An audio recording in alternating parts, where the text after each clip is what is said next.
welcome to the block of the month. We have moved on to block number 2. I hope you enjoyed block 1.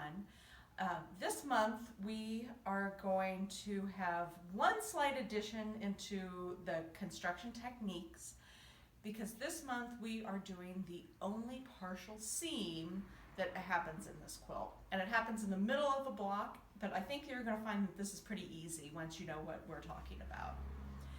When you get to the part where you have all of your pieces foundation paper pieced, we're looking at the section in the lower part of the second block, and we're going to have one partial seam that will help with the construction of this. What I've done on the block so far is I foundation paper pieced everything, and I have put together the sections that have a 1 between them. So the first set and the second set have all been constructed. When we're getting to the point that we're ready to add the third step, which I believe is in step 4 of the instructions, I've already added this piece, the leg of the flamingo, which is unit B17, to the units 8, 9, 15, 16, 19, 20.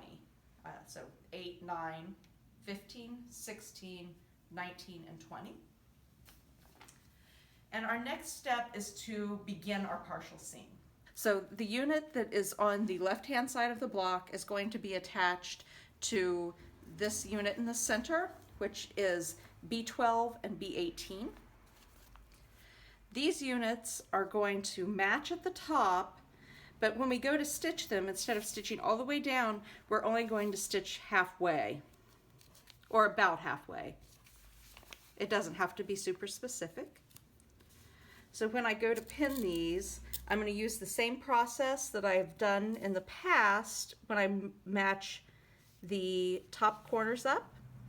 And that's pretty close, but I'm going to go ahead and move this just a little bit until I have that marked corner lined up. And I'm using straight pins, sticking straight through, and a wonder clip. And it's important to just make sure everything's laying as flat as possible. And towards the halfway point of the B18 unit, I'm going to put another pin in. And I'm going to look and see, and I think I need to move it a hair. There we go. And you may have developed a technique that you really like at this point in the construction process of this quilt. I like to keep my pins straight up and down, and then add a clip so that it doesn't slide from side to side.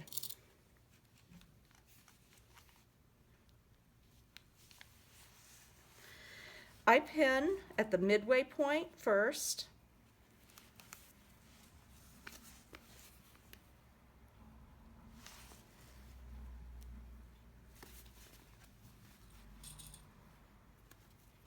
Add that clip in. And I'm going to go ahead and add a pin here and a pin and clip here.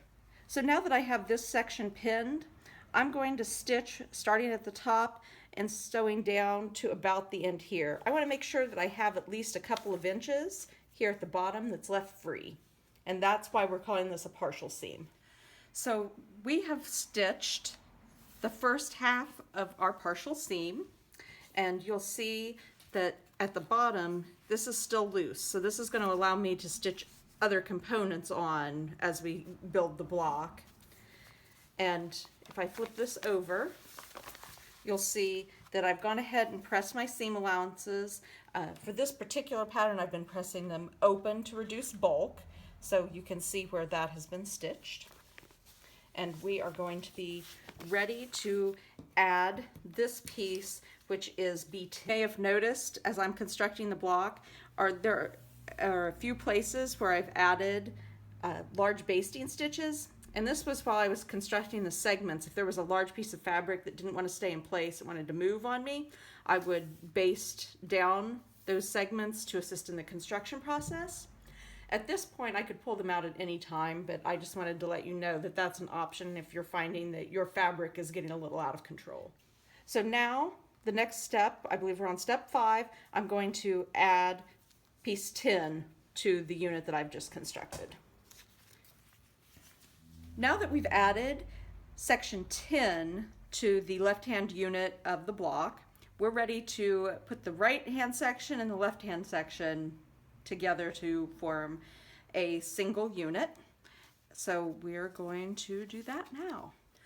So we have one more piece to add to this lower half of the block, and you'll remember that we still had this part of the block unit is unsewn.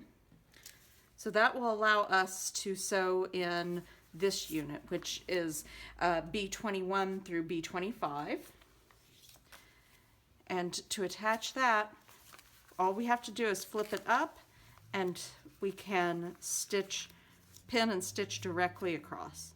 Now that we've stitched all of the segments together on the lower half of the block, we only have this remaining partial seam to finish. And this is pretty easy to do. What we're going to do is fold this over, just like we were going to stitch an entire seam. And we're going to line up these corners, and we'll stitch the remaining part of this seam. So now you can see that where we had our partial seam has been sewn completely, and there was nothing to set in. It was just one extra step. And this is our back view of all the seams pressed open. And so our partial seam ran along here. Once you've done the partial seam on the bottom portion of your block,